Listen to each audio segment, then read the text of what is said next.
So now we are going to switch to a panel on the impact of AI and the potential of AI for nonprofits. And so if I could ask Jesse and Jean-François to join, and I think we're going to have a Skype participant. So if you'll give us a, oh, Irakli, how are you? Hello, do you hear me? Wonderful to see you. Wonderful to see you too. I don't see you, but actually I hear you. So we're probably this big. I'll give you this. You got it? Great. Okay. Actually, I don't see anything from my side, so it's okay. It might be dark. Okay. So we'll get started. So this is a panel to discuss the impact of AI in the nonprofit sector. And we will also consider the impact of AI for public and civic institutions, because I think I've heard Singularity University has come up a few times throughout the course of the morning. I also was there at some point earlier this year. And I am a public policy practitioner by background, and I was so awed and inspired by the developments and the future picture painted at Singularity. But as a public policy practitioner, I was thinking, okay, great, how do we implement these things? And I think that this panel will touch on the partners and tools necessary to make sure that as many people can benefit from these advancements as possible. So I'm joined by Jesse Arlen Smith, who's an experienced entrepreneur and the founder and managing director of JohnnyFive AI.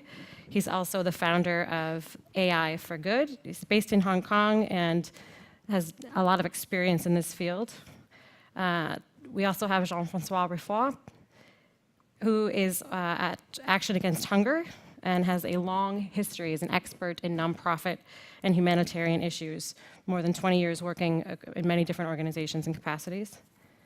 And on via The Hague, we have Irakli Beridze, who leads the UN Center International Crime and Justice Research Institute's Center for Artificial Intelligence and Robotics. So to get started, and Irakli, maybe we can start with you. How does your work intersect with AI? Hello, everybody. It's fantastic to join the panel. I wish I was there in person and I could see every one of you. But joining via Skype is also okay. I'm heading a Center on Artificial Intelligence and Robotics, which we set up at the United Nations Interregional Crime and Justice Research Institute, Irakli. This was one of the actually first UN initiatives in the field of AI and robotics, which we started back in 2015. And we are examining basically all possible ways how this technology can benefit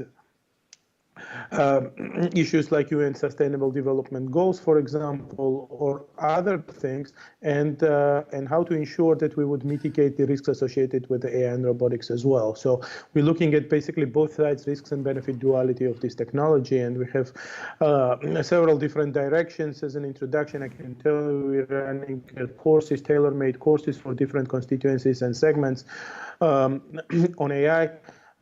Educational courses. At the same time, we're developing specialized programs and tools to benefit the countries and the people on the ground, impacting the UN Sustainable Development Goals, as well as trying to connect different stakeholders like private sector, governments, academia, and others in that field, primarily focusing on the issues related to the crime, criminal justice, and security in general, but not exclusively, as we are also looking at issues like social impact on social AI-induced automation's impact on the social stability in the developing and transition economies, and so on and so forth, which I can elaborate later on.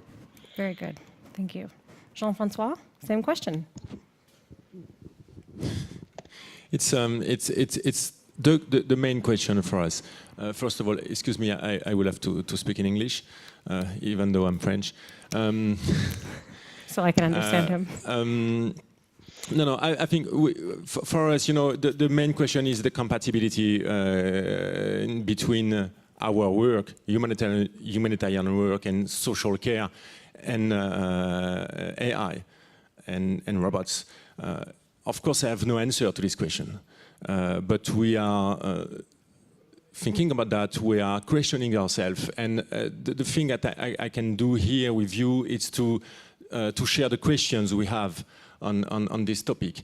On one hand, the first question for me is where can stand AI and robots within our field of activities? Which means, I think there is three solutions, by the way. Is AI AI can be useful for our organization? What is the relationship between our organization, NGOs, associations, as we say in French, and all the actors of NGO sector at the moment? Because we are the one who are trying to do the good, to support vulnerable people, in one word. The other question is, do we need our organization? Do AI need our organization to bring a contribution, a positive human contribution to people in needs?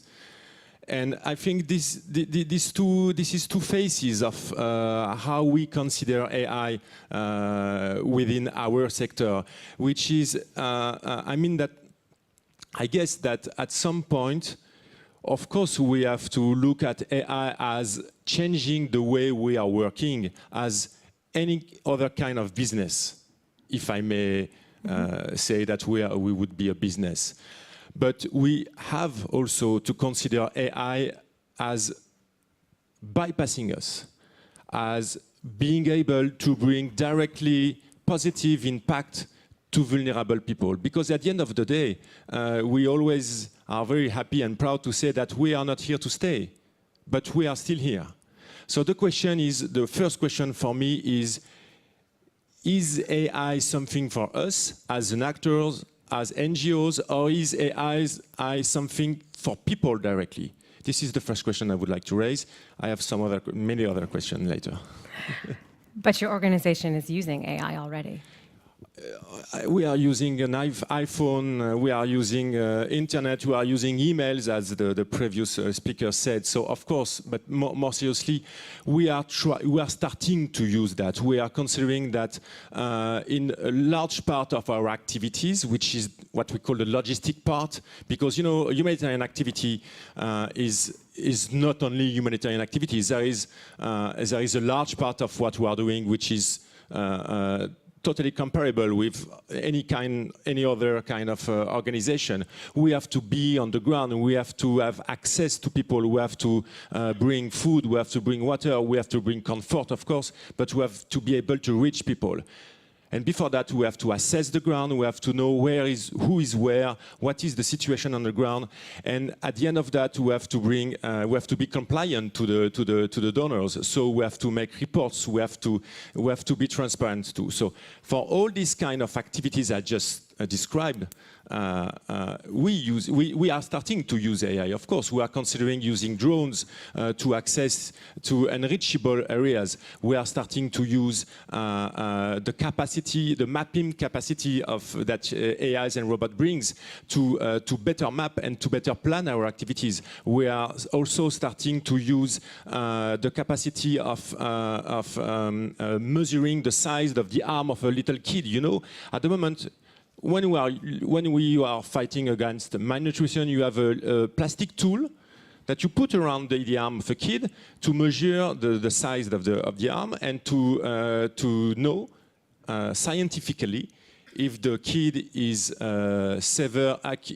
victim of severe acute malnutrition or not. The other solution is to take a picture and to have an app which tells you the size of the arm and which tells you that this kid is victim of severe acute malnutrition or not. So we are starting to use that, and of course we are starting to use that as I would like to add something that we also use AI as any other NGOs within our fundraising and marketing activities, because AI is also inside our systems in order to better connect with donors and to we try better engaging people. So Jesse, you spent a lot of your career in Asia focused on AI already. For a fairly early entry into the issue, what drove you in that direction? Sure. First, I'd just like to say it's fantastic to be a part of a forum like this. I think it is extremely important that we have these conversations, and to be on this panel in particular, to be talking about how artificial intelligence can help shape NGOs and CSOs. I think it's very important that we don't leave the conversation only to the technologists and the business people. It's very important that we become engaged as citizens. We become engaged in what is happening with not just artificial intelligence, but geopolitically in the world. You're right, I've spent a good portion of my life in Asia, so I've seen things from that perspective and seen how things have developed there. But I believe that we're all citizens of the world, and we all need to be responsible for what is happening in a way. And what I mean by that is there's a growing inequality that's taking place around the world. We can probably all feel it. If you don't feel it personally, you know someone in the room. And my main concern and my main driving force and impetus for actually becoming involved in artificial intelligence is because I see this as an extremely dangerous thing for our societies, but also I believe strongly that artificial intelligence can be both the solution, but also the problem. And with the problem aspect of it, I believe that we've touched a little bit on this in some of the panels earlier. I strongly believe that it's going to increase inequality for a number of reasons. Take one with, everyone talks about automation of tasks. And this automation is going to come with robotics, and everyone's quite scared in terms of the labor, and they should be. Maybe it's a little misplaced in terms of where that replacement is going to happen. I believe it's going to happen first with the white-collar workers and the jobs like the radiologists and the legal secretaries, and everyone thinks it's going to be the guy on the assembly line, which will also be automated. But what will happen when that takes place is a shift, and I strongly believe that we've talked about this before, but the shift is going to have repercussions for all of us, and that's why I think being here is so important, because we need to have these conversations, and we need to talk about how these businesses that are going to be making an enormous amount of profit off these efficiencies, because they will. It's the companies, once they start reducing, take Uber, who automates all their drivers, switch it over to robot drivers. Think about how much more money they're going to make. Or Amazon that automates their delivery, how much more money they're going to make. Or the large banks that automate their entire loan operations. These are going to increase massive profits for these companies, and this is going to take a change our societies as we know it. And my belief is that we need to actually advocate for these companies to put more pressure on them to do more. And I'm not saying they're not doing anything at all. I mean, Apple is just released their research kit and care kit, which is having amazing opportunities for people to actually put their devices and make a real difference in terms of healthcare. There's TensorFlow, if people are familiar with AI, which is a open libraries where you can do amazing things with computer vision, and people have adopted onto these models where they have been able to implement them for early diagnosis of Parkinson's, for example. The computer visioning and machine learning algorithms available right now are great. People have, another example is these drones that are flying over these game reserves and actually tracking the patterns of poachers and being able to predict and stop poaching. And these are just small examples of what's available from these companies, these large companies now. Amazon, not so good, actually. They give you access to a lot of models, yet they do make you pay for their computing power, unless you apply.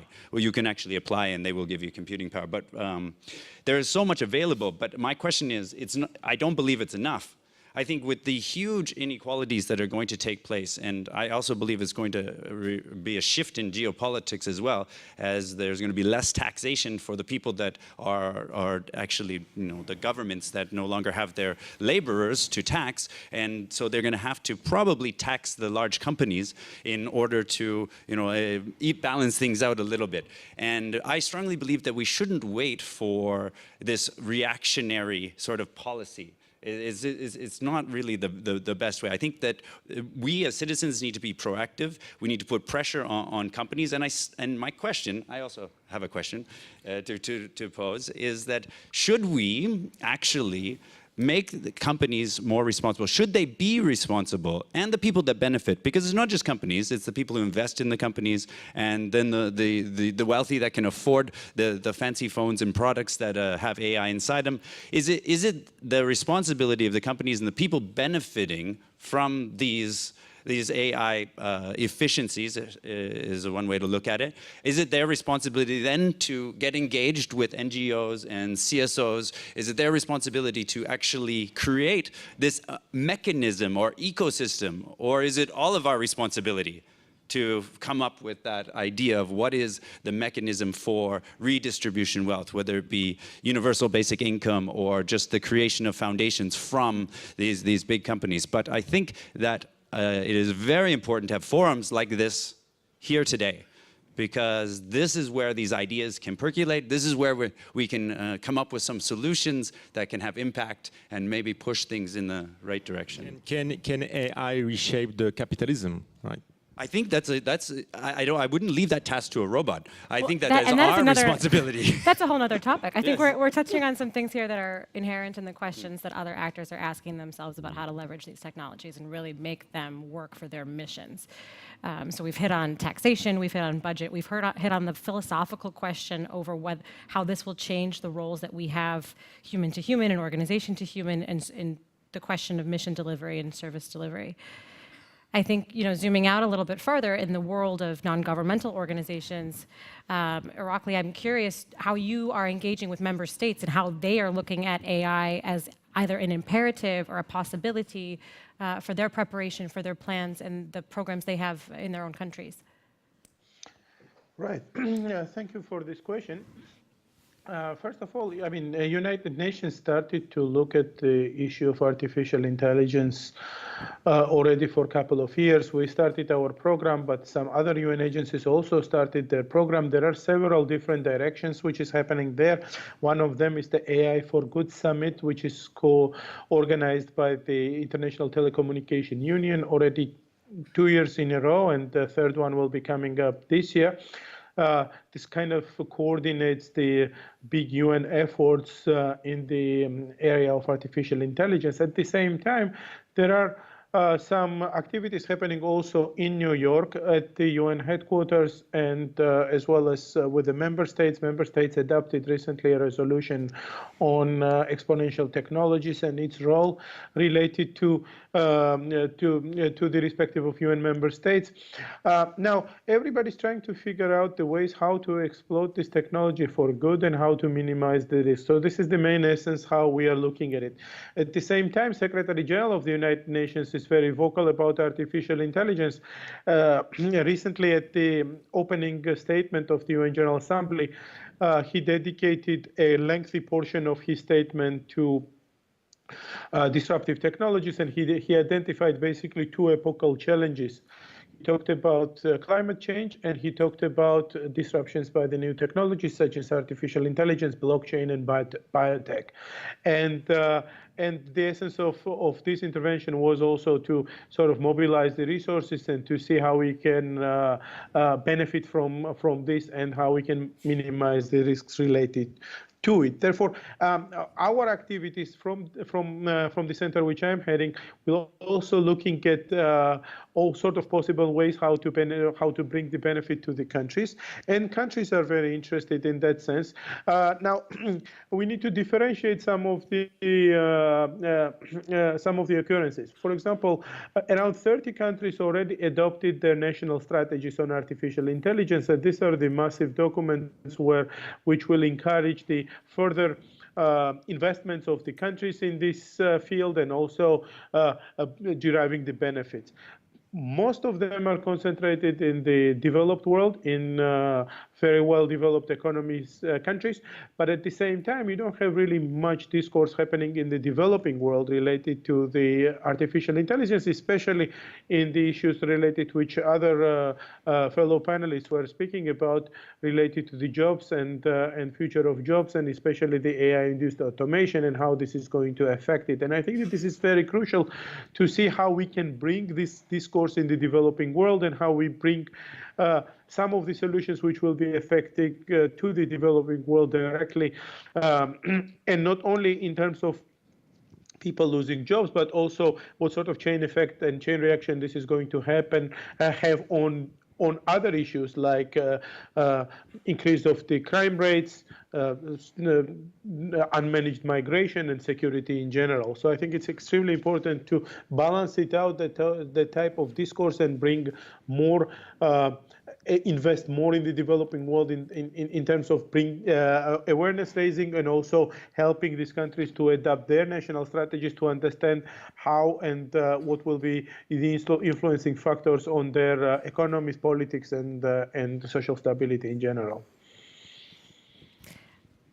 So I think, acknowledging the outstanding questions, it seems that most groups are moving in this direction where they're exploring AI strategies and how to utilize them to their advantage.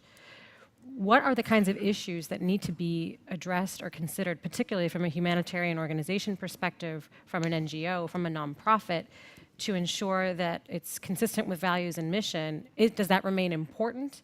And what role do your organizations have in this conversation around ethical use of AI and standards to advance these fields? Maybe to start, I think it's important to recall the kind of ethical framework that we have in humanitarian sector. Do no harm. Do no harm.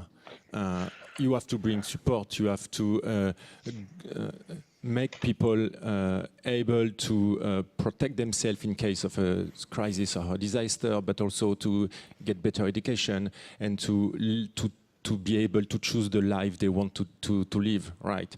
But when you are doing things to achieve this goal, please do no harm. There is also another kind of ethical framework, which is autonomy, bienfaisance, non-malfeasance, and justice. Those four pillars: autonomy, beneficence, non-malfeasance, and justice. Those are the pillars of what we are trying to, the way where we are trying to implement our activities. So the question is, AI and robots, will they be able to respect that, to go to bring their contribution on this field, respecting those rules? Because at the end of the day, it is the human rules. The other thing I would like to share with you is the question I have about what it means. Because as far as I understand, AI and robots, they are based on figures, quantity. But we also all talk about the amount of water we brought to people, the amount of food, the amount of people we protected, the amount of people living in shelters after a disaster, etc., etc. It's all about figures. It is super important, of course, because the question of efficiency, the question of transparency is based on that. And of course, the question of scaling up our activities is also based on how many people do we reach. Fair enough. AI is totally able to fulfill this kind of quantitative aspect of our work. But it's not because of that we are called humanitarian, that we dare to call ourselves humanitarian people or social care. It is not because that we can count how many liters of water. You notice that I brought the water to my colleagues before. It's not because of that. It is because of the other part of our activities, which is the thing which is not quantifiable. So I'm stressing on the fact that AI is challenging us not on logistic, not on everything which is material and quantifiable. AI is challenging us as social care people or humanitarian people on what we can't quantify, on the level of relief a Rohingya refugee can find when, after he crossed the border from Myanmar to Bangladesh, he finally, eventually sits in a tent. Of course, he has a gallon of water, he has medicine, he has food, so we can quantify that. But the level of relief of this boy is also linked to the feeling he has of his own security, to the happiness he has not to have lost his father or his mother during the cruise between Myanmar and Bangladesh. And also the feeling he has when he looks at the volunteer of ACF, the Red Cross, whoever. And so it is my point, I will end up with that. For me, being a social care worker in the Rohingyas camp in Bangladesh, or here in Paris, taking care of an old lady isolated and depressed, or in the streets of New York to homeless people, wherever you want. It's of course bringing food, bringing things, material things, but it's also bringing humanity. It is sitting in front of him and it is looking at his face. So the question for me, it is AI to support logistical aspect of our work. Yes, sure, it will develop. It will be developed. Fair enough. And I don't think there is so many questions, not more questions than that. But what about the other aspect of our job? What about intersubjectivity? I'm not a philosopher, but this is the question. What about everything which is making us human? And I feel human when I look at you. If there is no face to look at me, I don't know who I am. But it's the same for those guys, because I could be them as well. You know, I can be a vulnerable people tomorrow. You can be a vulnerable people tomorrow, or you could have been a vulnerable people yesterday. So the question of, I think we have to consider AI and robots making the difference within our activities through this way. Where stands the humanity and the human parts of what we achieve? And this thing maybe can be replaced by robots and artificial intelligence. Maybe not. This is the question. But if it's replaced one day by artificial intelligence, I think we will have to call it not artificial intelligence, but artificial compassion or emotion. So it's totally different.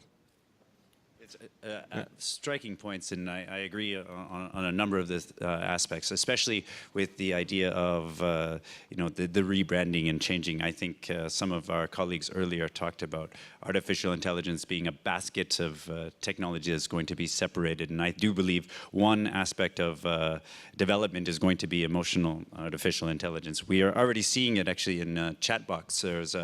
And it's a very interesting thing with the chatbots. I find that people actually cognitively, when they're chatting, even though they know that it's an artificial intelligence, it's a computer, it's a machine, they still automatically will attribute personal attributes and believe that it's a person. So, maybe it's cognitive dissonance, I'm not sure, but we will see how that goes in terms of development. I don't have the answers for that, but I find it fascinating to see how these things are evolving. You touched on another point, which is humanity. The looking at us and what that means in the face of a evolving society with artificial intelligence. And I believe, I don't know what the future will be like in the long run, but I sure hope we all get engaged with what that will look like. And I think that's very important. But I think in the short term, there will be a need for these compassion jobs. And we talked earlier in the panel about labor and what's going to happen and HR. And I believe that there will be a creation of these, maybe let's call them compassion jobs, love jobs, or emotional jobs, where, okay, maybe the AI is very good at diagnosing whether you have cancer. But do you want to look at that, get that in a text message? No. So we're going to create, I believe, an opening for these compassionate roles. Maybe some of them are the roles that right now we consider volunteer roles. You know, like the idea of taking care of the elderly and getting involved with not-for-profits and CSOs.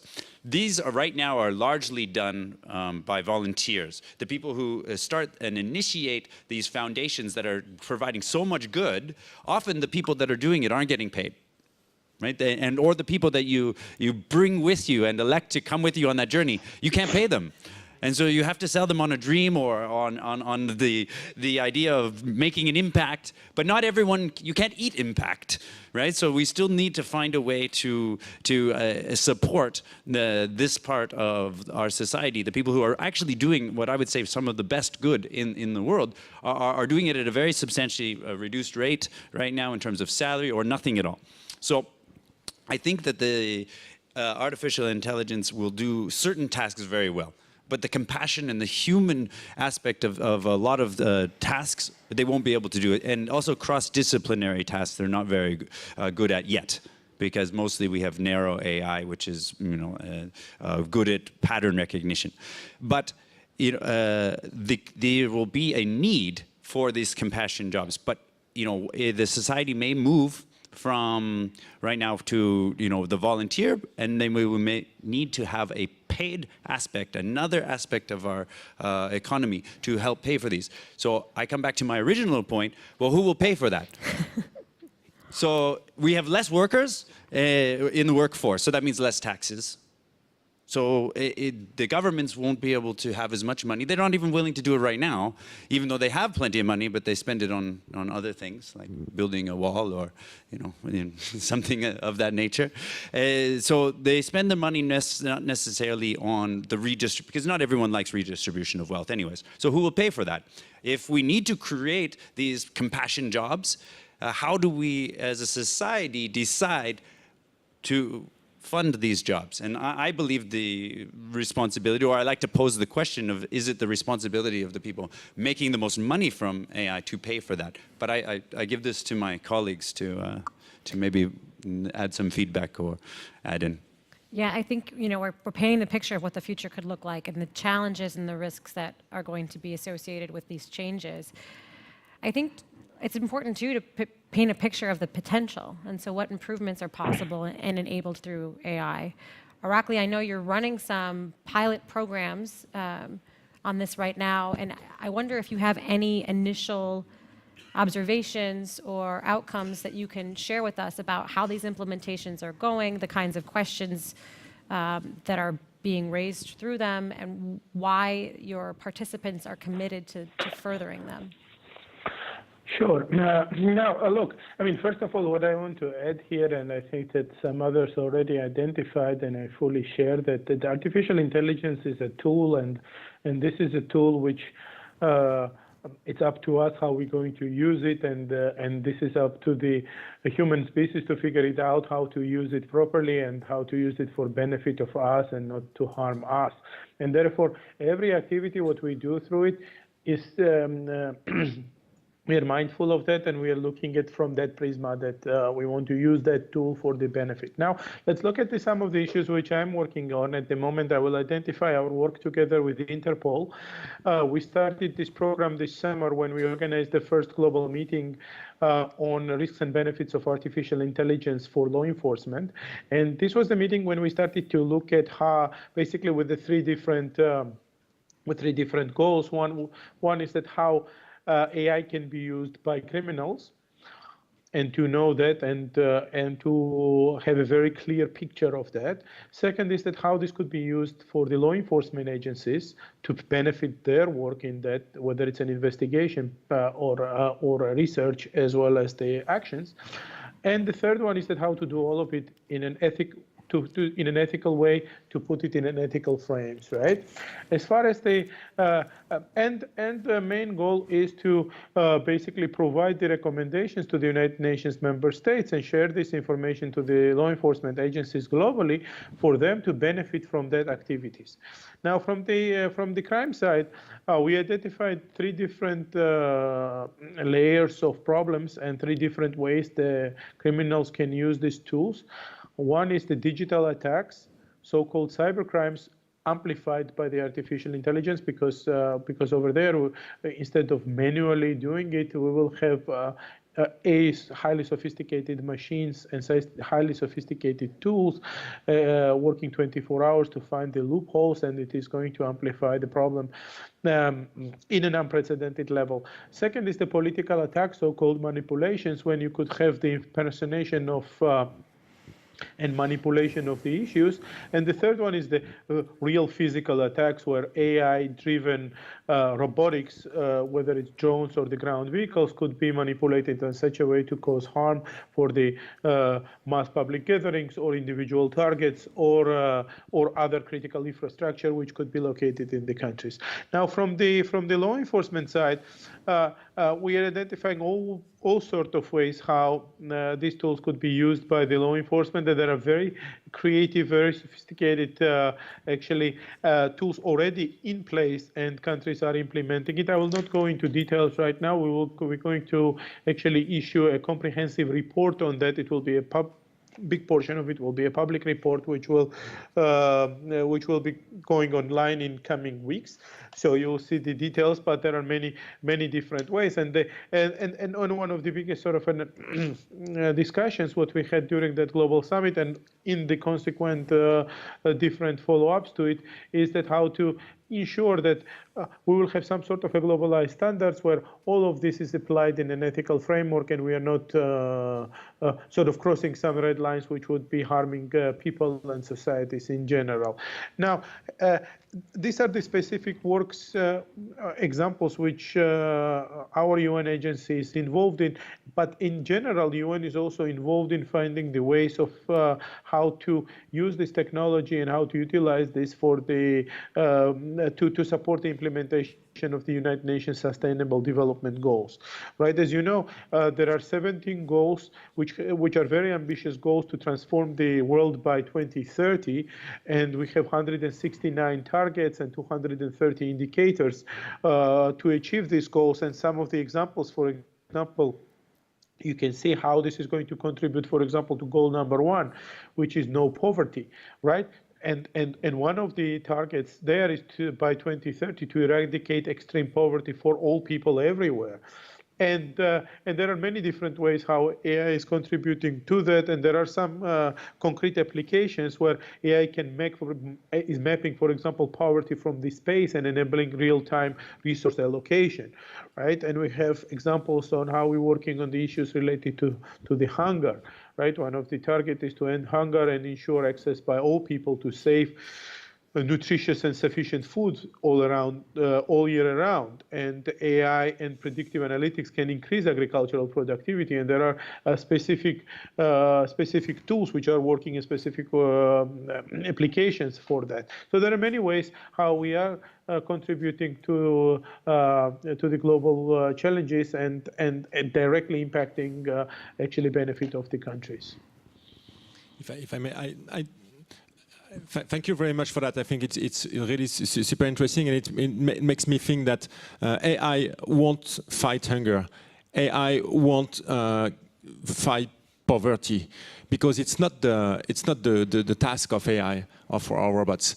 The way I look at that, the way I look at those new techs, is what they are telling us. It is not what they can bring to the society. Of course, we already know, we start to use our phones, etc., etc. We all use AI, and we are going to use AI more and more. Right. But what does it tell us? What does it tell us? It tells us that, and it looks a little bit paradoxal to me, that it tells us that even though it is super material, it tells us that our world became a only material world. It tells us that the way we are living now is not sustainable anymore. We all know that. And it is a machine who is telling us that, not telling us that, but making us understanding that it's not sustainable anymore. And so the answer to that, I mean, my answer to that, it is that, of course, we have to use the machines and the text. Let me accept that I call it the machine to make it easier for me. So the machine and the AI, they will help us to do that. But we will achieve our goals to stop hunger, stop poverty, live in peace, and make people able to live the life they want to live if we reshape our way of being on the planet. And it's not robots who are going to do that instead of us. It's a signal. So I propose that we use them, we use AI, and we introduce AI the right manner and at the right place within the process we are living, but reforming this process, changing our mentalities, changing the run for benefit, changing the run for private interest.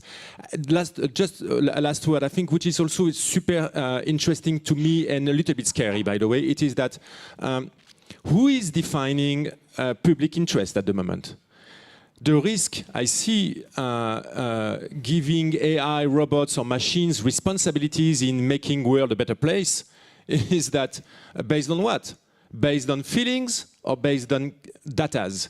If it's based on datas, we are going to go to effective altruism school philosophy, which is to say, put your effort, your charity effort where it's the more fruitful, where it's the more efficient. Efficient from which point of view? From a figure point of view, from a quantitative point of view, or from a qualitative point of view? So the last question I would like to raise, it's about who is defining what is the public interest, what is the good for the community. Can I just comment this, just very briefly, if I may? It's okay?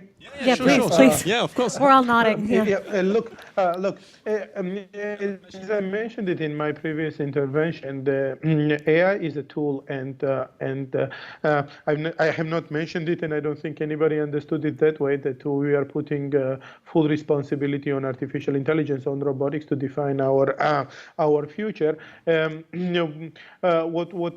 I was trying to say is that AI is an extremely powerful tool to contribute in solving some of the problems related to the United Nations Sustainable Development Goals and some of the issues which will have a direct application to that. And certainly we have to be using such tools because it's like, for example, for agriculture, we use tractors and we use different machinery, and whatever more sophisticated technology we will develop and whatever goal or whatever targets it can reach and results it will have, we certainly should be doing that.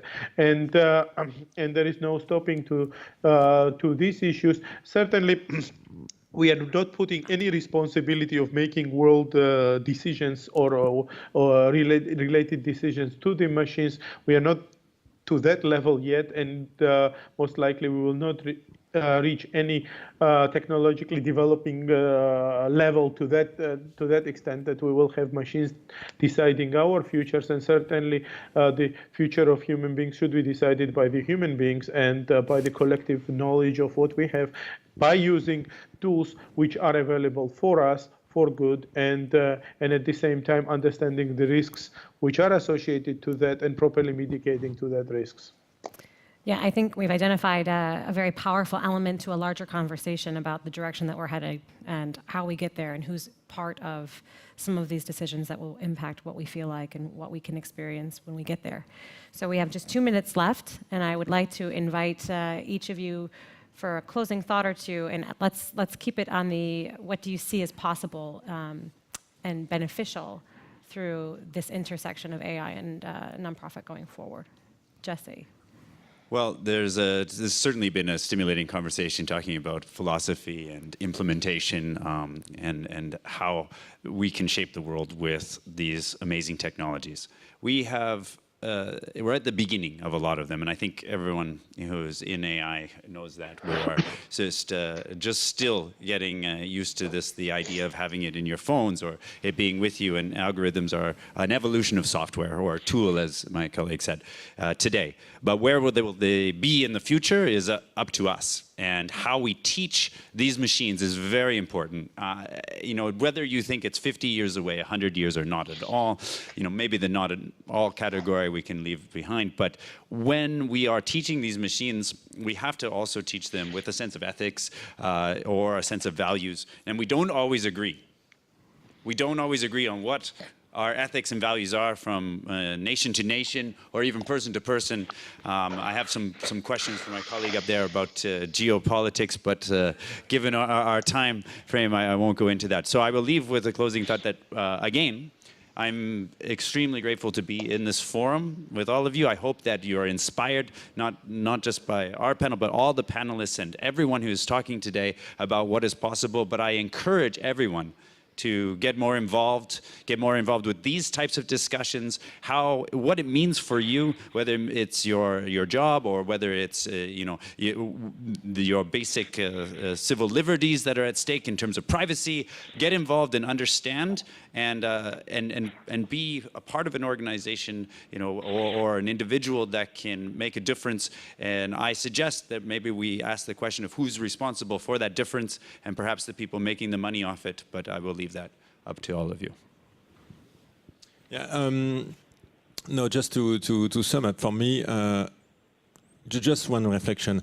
I think that we are able of compassion because we all share, whoever we are, whatever the level of education and wherever we live, we all share some little thing in our head which says that one day we'll terminate.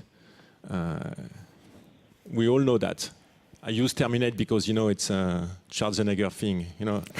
One day we'll terminate.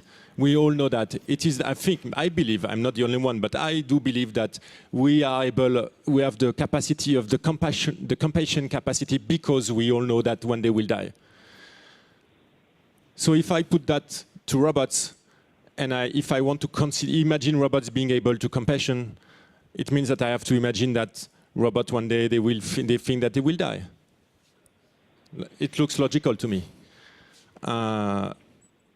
Then I conclude that if one day robots start to think that they will die, they will start to be supported, accompanied, and they will start to need care and to need humanitarian service.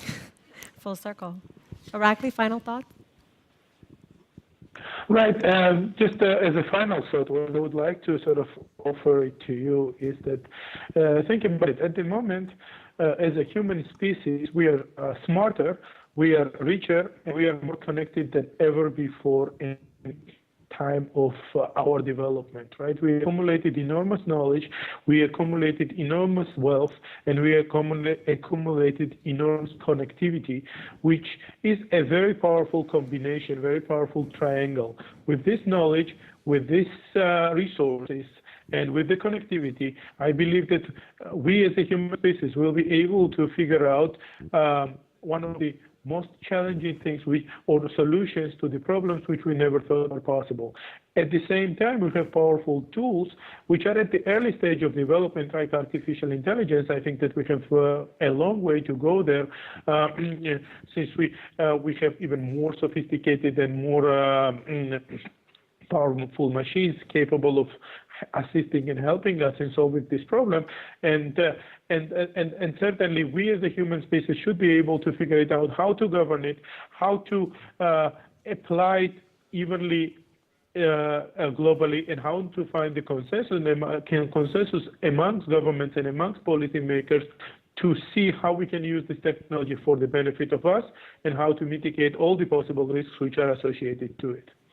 And with this, I definitely would like to thank the organizers and thank my fellow panelists for fantastic and fascinating discussions we had today. Thank you. And thanks to all of you for coming along on this discussion with us. As you can tell, it's an ongoing one and a very dynamic one. And so maybe a year from now, we'll look forward to updates on how this is progressing and what we can expect in the future. Thanks very much. Thank you. Thank you, Jennifer. Thank you, all of you. It was very interesting. Thank you.